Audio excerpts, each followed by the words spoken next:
Ted, it is about 2:30 in the afternoon. You are scheduled to be executed tomorrow morning at 7 o'clock if you don't receive another stay. What is going through your mind? What thoughts have you had in these last few days? Well, I won't kid you to say that it's something that I feel that I am in control of, or something that I've come to terms with, because I haven't. It's a moment-by-moment thing. Sometimes I feel very tranquil, and other times I don't feel tranquil at all.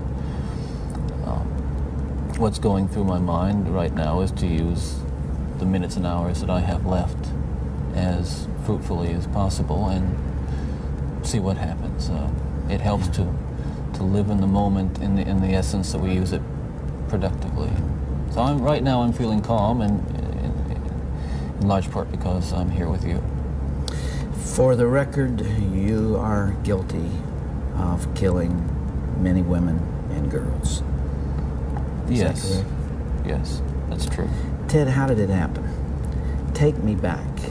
What are the antecedents of the behavior that we've seen? So much grief, so much sorrow, so much pain for so many people. Where did it start? How did this moment come about? That's the question of the hour, and one that not only people much more intelligent than I have been working on for years, but one that I've been working on for years and trying to understand. Is there enough time to explain it all? I don't know. I think I understand it, though. Understand what happened to me, to the extent that I can see how certain feelings and ideas developed in me to the point where I began to act out on them. Certain very violent and very destructive feelings.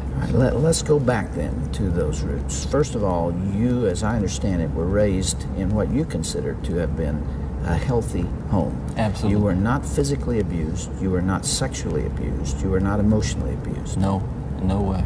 And that's part of the tragedy of this whole situation, is because I grew up in a wonderful home with two dedicated and loving parents, one of 5 brothers and sisters. A home where we as children were the focus of my parents' lives, where we regularly attended church, 2 Christian parents who did not drink, they did not smoke, there was no gambling, there was no physical abuse or fighting in the home. I'm not saying this was Leave It to Beaver. It wasn't a perfect home. Well, no, I don't know that such a home exists, but it was a fine, solid Christian home, and nobody, I hope no one will try to take the easy way out and to try to blame or otherwise accuse my family of contributing to this, because I know, and I'm trying to tell you as honestly as I know how, what happened, and I think this is a message I want to get across. But as a young boy, and I mean a boy of 12 or 13, certainly, that I encountered outside the home again, in the local grocery store, or the local drugstore, the softcore pornography, what people call softcore. But as I think I explained to you last night, Dr. Dobson, in an anecdote, as young boys do, we explored the back roads and sideways and byways of our neighborhood, and oftentimes people would dump the garbage and whatever they were cleaning out of their house, and from time to time we'd come across pornographic books of a harder nature than more graphic, you might say, more explicit nature than we would encounter, let's say, in your local grocery store. And this also included such things as, let's say, detective magazines and more hardcore. Those that involve violence. Then. Yes, yes, yeah. And this is something I think I want to emphasize, is the most damaging kinds of pornography. And again, I'm talking from personal experience. Hard, real, personal experience. The most damaging kinds of pornography are those that involve violence and sexual violence, because the wedding of those two forces, as I know only too well, brings about behavior that is just too terrible to describe. Now, walk me through that. What was going on in your mind at that time? Okay, before we go any further, I think it's important to me, and that people believe what I'm saying, to tell you that I'm not blaming pornography and not saying that it caused me to go out and do certain things. And I take full responsibility for whatever I've done and all the things that I've done. That's not the question here. The question and the issue is how this kind of literature contributed and helped mold and shape the kinds of violent behavior. It fueled your fantasies, didn't it? Well, in the beginning, it fuels this kind of thought process. Then, at a certain time, it's instrumental in what I would say crystallizing it, making it into something which is almost like a separate entity inside. And at that point, you're at the verge, or I was at the verge of acting out on these kinds of thoughts. Now, I really want to understand that. You had gone about as far as you could go in your own fantasy life with printed material, and you made or printed and video or film photos, magazines, what have you. Yeah. And then there was the urge to take that little step or big step over to a physical event. And it happened in stages, gradually. It doesn't necessarily, not to me at least, happen overnight.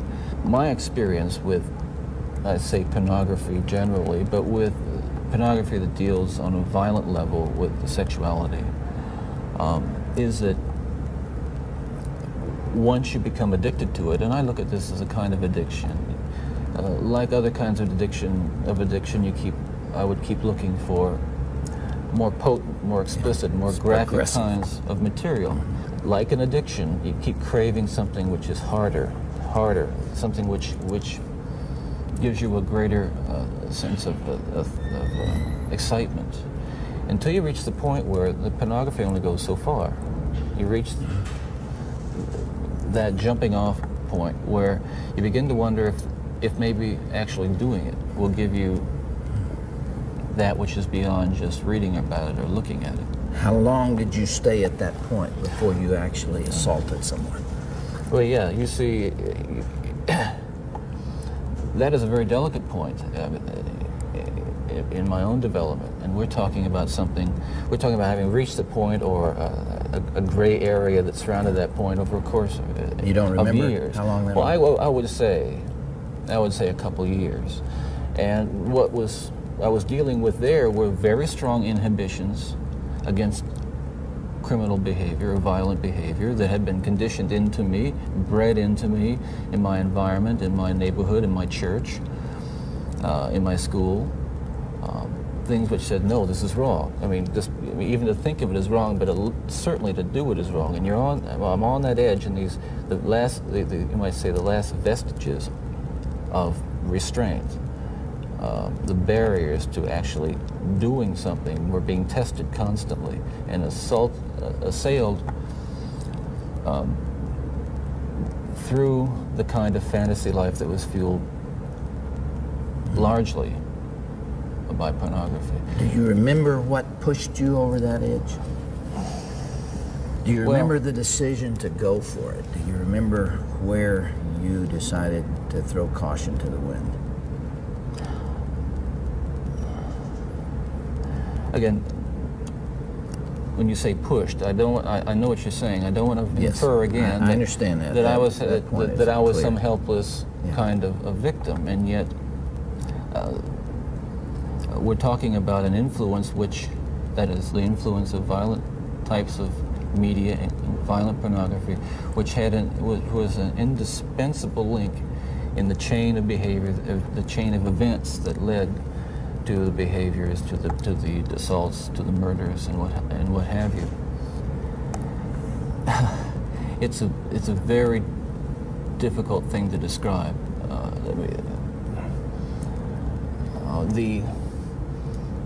The sensation, of reaching that point where I knew that it was like something had, say, snapped, that I knew that I couldn't control it anymore, that these barriers that I had I'd learned as a child, that had been instilled in me, were not enough to hold me back with respect to seeking out and harming somebody. Would it be accurate to call that a frenzy, a sexual frenzy? Well, yes, that's one way to describe it. A compulsion, a building up of this destructive energy. Another factor here that I haven't mentioned is the use of alcohol. But I think that what alcohol did, in conjunction with, let's say, my exposure to pornography, was alcohol reduced my inhibitions. At the same time, the fantasy life that was fueled by pornography eroded them further. In the early days, you were nearly always about half drunk when you did these things. Is that right? Yes. Yes. Was that always true? I would say that was generally the case, Yeah. almost without exception. All right, if I can understand it now, there's this battle going on within. There are the conventions that you've been taught. There's the right and wrong that you learned as a child. Mm-hmm. And then there is this unbridled passion fueled by your plunge into hardcore violent pornography. And those things are at war with each other. Yes. And then with the alcohol diminishing the inhibitions, you let go.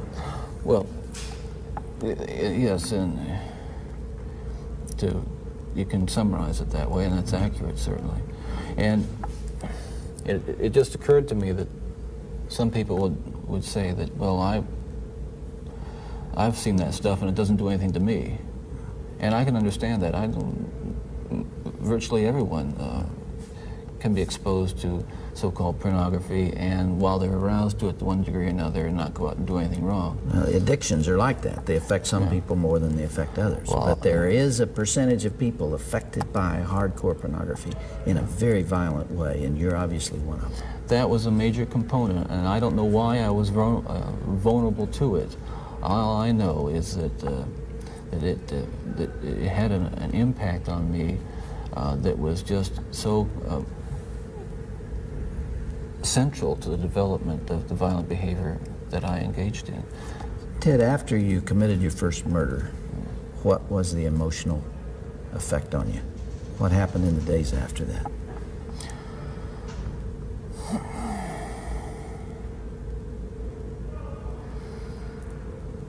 Well, again, please understand that even all these years later, it's very difficult to talk about it, and reliving it through talking about it is difficult, to say the least. But I want you to understand what happened. It was like coming out of some kind of horrible trance or dream.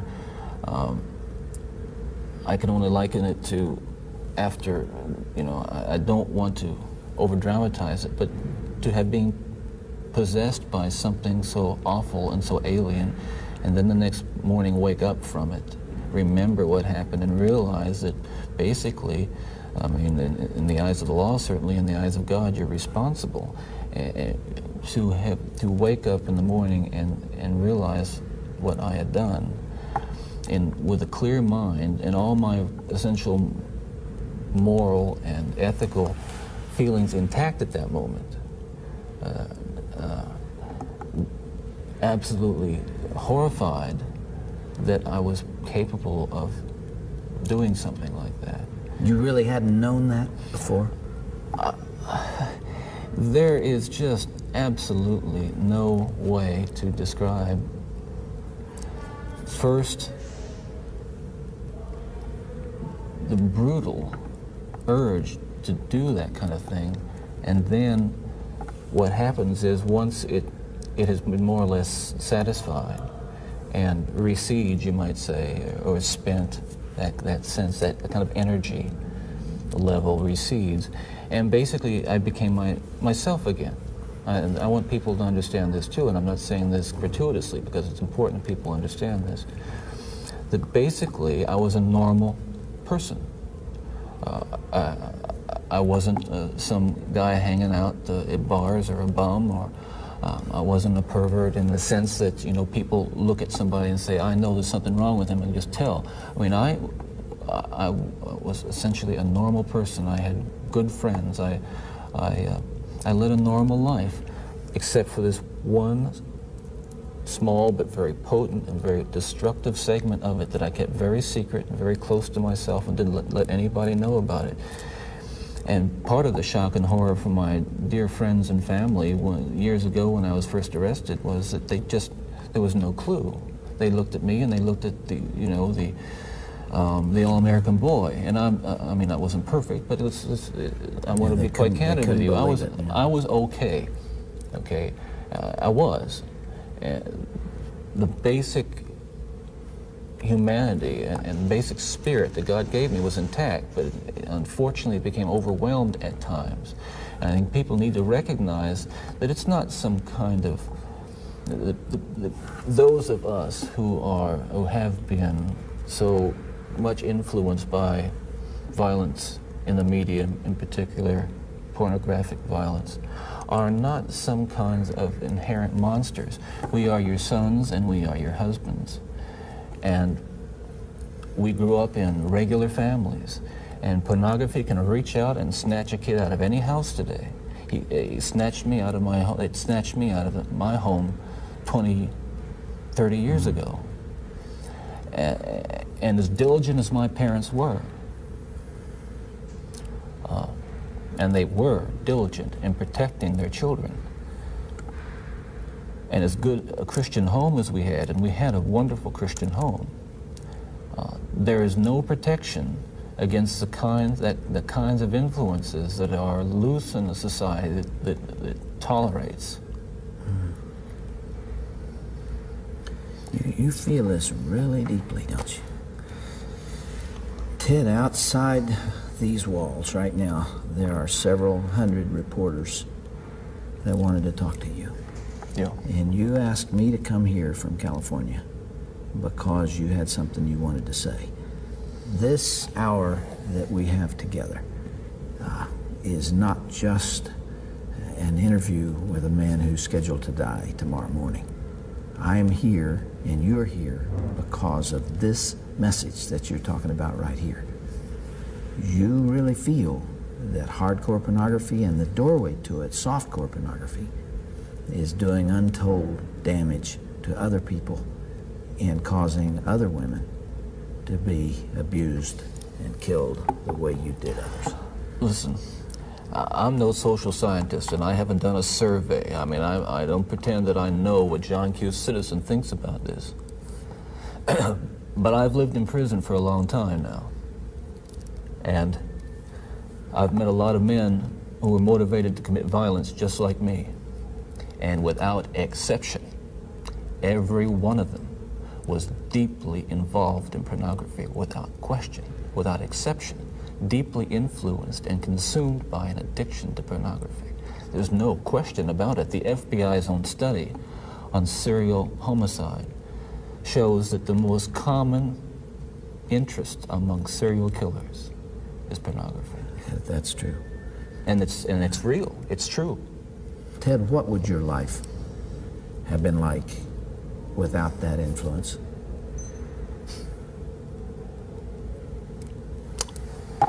You can only speculate. Yeah.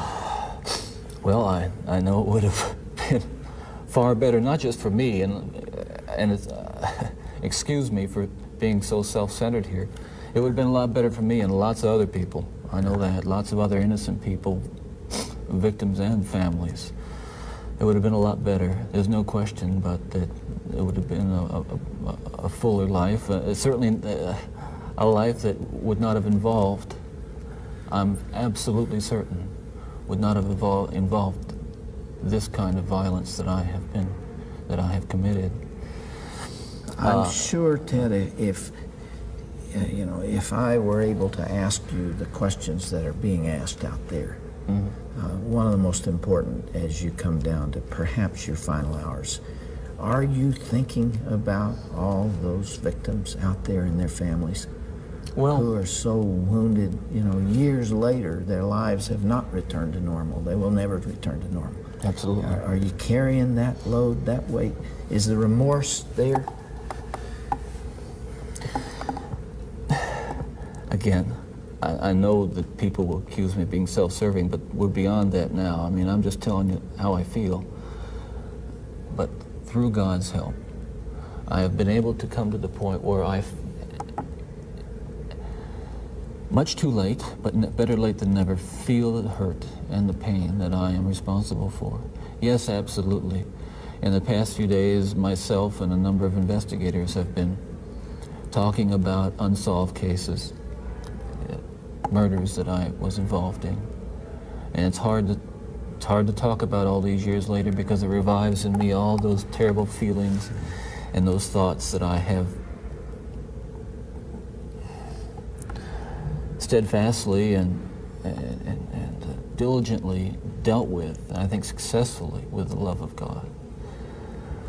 And yet it's reopened that, and I felt the pain and I felt the horror again of all that. And I can only hope that those who I have harmed, and those who I've caused so much grief, even if they don't believe my expression of sorrow and remorse, will believe what I'm saying now, that there is loose in their towns and their communities people like me today whose dangerous impulses are being fueled day in and day out by violence in the media in its various forms, particularly sexualized violence. And what scares me, and let's come into the present now, because what I'm talking about happened 20, 30 years ago, that is, in my formative stages. And what scares and appalls me, Dr. Dobson, is when I see what's on cable TV, some of the movies, I mean, some of the violence in the movies that come into homes today with stuff that they wouldn't show in X-rated adult theaters 30 years ago. This stuff... The slasher movies that you're talking about. That stuff is, I'm telling you, from personal experience, the most, that is graphic violence on screen, particularly as it gets into the home to children who may be unattended or unaware that they may be a Ted Bundy who has that vulnerability to that predisposition to be influenced by that kind of behavior, by that kind of movie, that kind of violence. There are kids sitting out there switching the TV dial around and come upon these movies late at night, or I don't know when they're on, but they're on and any kid can watch them. It's scary when I think what would have happened to me if I had seen. I mean, scary enough. I mean, that I just ran into stuff outside the home, but to know that children are watching that kind of thing today, or can pick up their phone and dial away for it or send away for it. Can you help me understand this desensitization process that took place? What was going on in your mind? Well, by desensitization, I describe it in specific terms is that each time I'd harm someone, each time I'd kill someone, there'd be an enormous amount, especially at first, enormous amount of horror, guilt, remorse afterwards. But then that impulse to do it again would come back even stronger. Now, believe me, I didn't... the unique thing about how this worked, Dr. Dobson, is that I still felt in my regular life the full range of guilt and remorse about other things, regret and... but you had this compartmentalized... This compartmentalized, very well-focused, very sharply focused area where it was like a black hole. It was like a, like a crack, and everything that fell into that crack just disappeared. Does that make sense? Yeah, it does. One of the final murders that you committed, of course, was apparently little Kimberly Leach, 12 years of age. I think the public outcry is greater there because an innocent child was taken from a playground. What did you feel after that?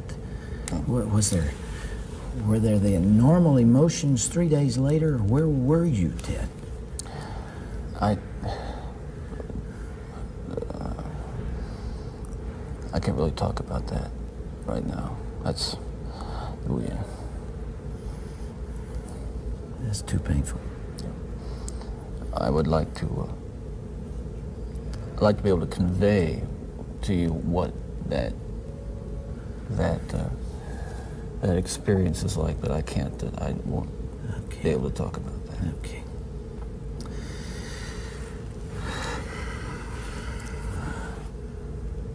I can't begin to understand. Well, I can try, but I'm aware that I can't begin to understand the pain that the parents of these children that I have and these young women that I have harmed feel. And I can't restore really much to them, if anything. I won't pretend to, and I don't even expect them to forgive me, and I'm not asking for it.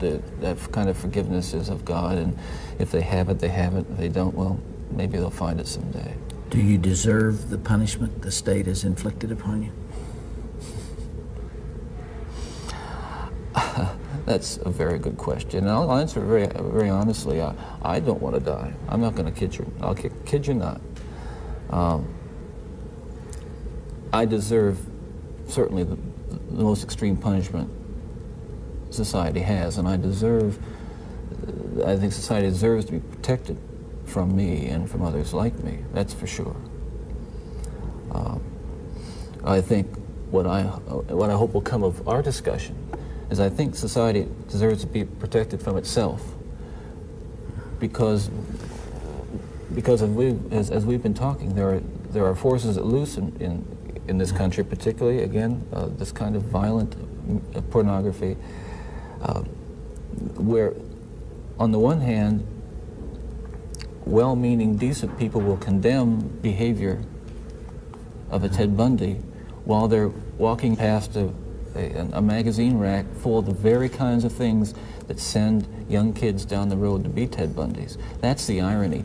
We're talking here not just about more. We're talking. What I'm talking about is going beyond retribution, which is what people want with me. Going beyond retribution and punishment, because there is no way in the world that killing me is going to restore those beautiful children to their parents and correct and soothe the pain.